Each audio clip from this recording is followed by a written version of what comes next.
Hey guys, what's up? This is Pantheon, and today we'll be doing the top 5 best junglers for solo queue. So in patch 5.3, there actually were some nerfs to some of the top 5 junglers, and that means just a little tweaking to the tier list a bit, but it's relatively going to be the same champions, of course.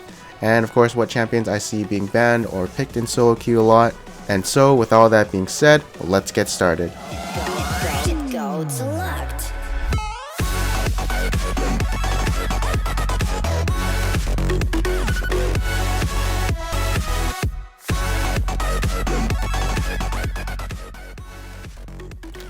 Alright, so at number 5 we do have Rek'Sai. So Rek'Sai has gone through some nerfs where her base damage was way lower than it was on release. And on release, her Q did like 275 damage every 4 seconds AoE to the targets around her. On top of that, she's very tanky with her passive as it does regen a lot of health, especially if you do have that Spirit Visage. So it can be very hard to kill her if she is in these prolonged fights and she can build up her passive and sustain this way. She still also has great peel with her W, which knocks people up for a second. And in an early game, she can farm a pretty good amount with the tunnels in her jungle, and also using the tunnels to plot out your escape is pretty good too. The only thing that kind of sucks about her is that her base damage has got nerfed, but on release she was pretty OP, so be happy that she kind of got toned down a bit. Next up at number 4 we do have Fiddlesticks. So Fiddlesticks in this patch got a tether nerf, which kind of means that his drain does 1 or 2 less ticks of damage when he's draining somebody in a gank. Since of course people will run away when they're getting ganked by Fiddlesticks. But that does not mean he's absolute crap right now since it was only 50 range. The thing is, he still has high sustain for the jungle, so he does not need to buy pots, and he still has a silence on his E, which is AoE of course, and he does have that fear to lock people down. But most importantly, he still has his ultimate, which can be game changing and turn teamfights around. If you're ahead and you have zonias, you can start tower diving enemies and zoning and taking out the squishies really fast. If you're behind, of course, maybe that Fiddlesticks ultimate will turn around the team fight and get you back into the game. Of course, the only thing that really counters Fiddlesticks is if you always have vision of where he is at all times. Or of course if you have knockbacks who can knock him away. But other than that, with his game changing ultimate, he's still a good pick for solo queue. Next up at number 3 we do have Vi. So Vi right now is pretty strong because she has really good ganks with her Q and R. She can also pull off some level 3 dragons with her W. And her clears are pretty good since she does have that blast shield and pretty good damage to take out the creeps fast. Now, the best thing about Vi is not really her early game, but the ability to lock enemies down. So if you have a 10-0 Xerath on the enemy team, then you and another person will try and take him out and lock him down before he casts any spells and gets his poke off. So she's a pretty good anti-carry in that sense, and she has great initiation, and if she is doing well in the game and needs to carry the game, she can also go Triforce and do a lot of damage.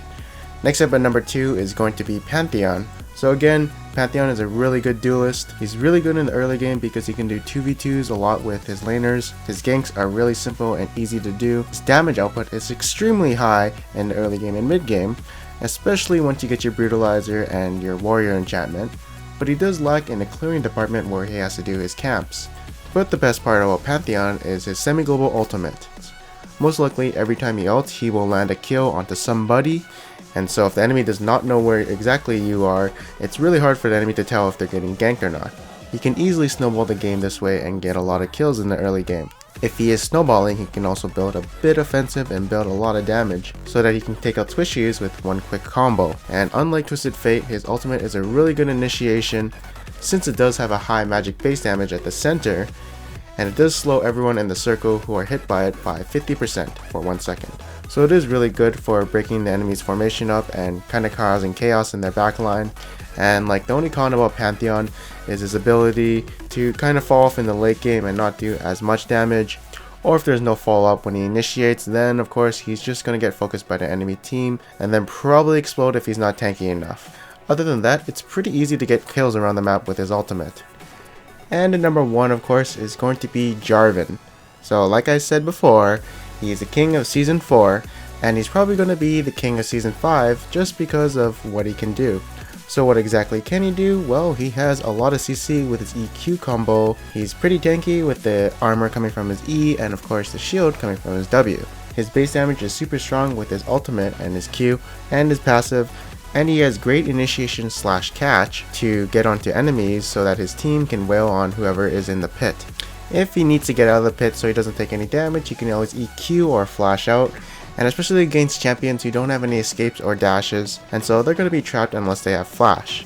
Adding onto that, he can initiate from half a screen away with his EQ and then using his R on someone, so that is pretty good too, and since he has all this utility, he's good even if you are behind, so he is pretty consistent in that sense.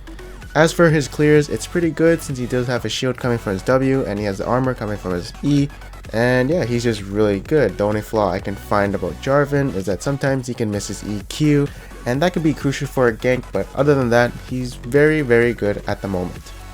Now I do want to talk about Nidalee and why she's not on the tier list.